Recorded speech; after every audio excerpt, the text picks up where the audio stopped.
Au Québec, comme ailleurs dans le monde, les changements climatiques menacent les collectivités en zone côtière. La réduction du couvert de glace, la hausse du niveau des mers, ainsi que l'action accrue des vagues de tempête accélèrent et amplifient l'érosion et l'inondation des berges. L'érosion à elle seule mettra en péril des milliers de bâtiments et des centaines de kilomètres de routes et de chemins de fer au cours des 50 prochaines années. En l'absence d'intervention, les conséquences économiques pourraient être désastreuses.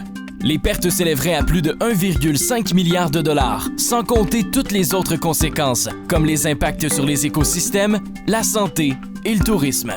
Prenons l'exemple de Percé, où plus de 400 000 personnes se déplacent annuellement pour profiter des paysages exceptionnels, dont le fameux rocher Percé.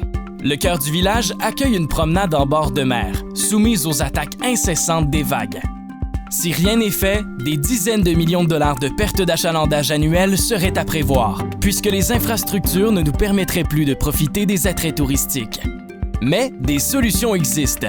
Plus bénéfique que la construction d'un mur, une recharge de plage avec galets protégerait non seulement le littoral contre les tempêtes, mais redonnerait accès à la mer aux visiteurs.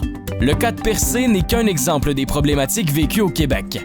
Les conclusions sont claires. Miser sur l'adaptation au changement climatique le long des 6000 km des côtes est un investissement payant pour tous.